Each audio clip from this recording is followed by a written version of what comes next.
Here we have regulator 2000 for a Hatsan BT65 on its way to Brazil today, the 8th of February.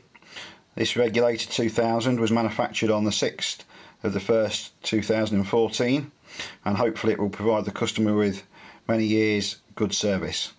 And for this occasion, I'm also going to send the customer a Robert Lane shirt and baseball cap.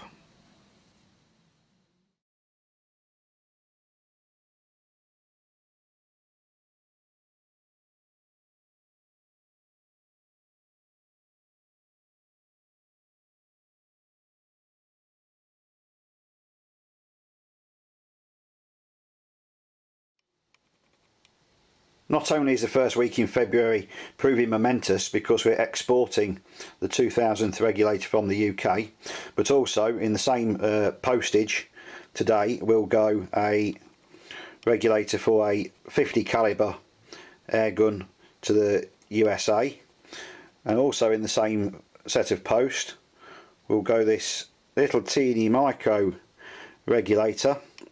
Who's requested this? A guy in India who's making a miniature copy of an airgun, which I think is about 2mm caliber. So it goes from one extreme in size and caliber to the other.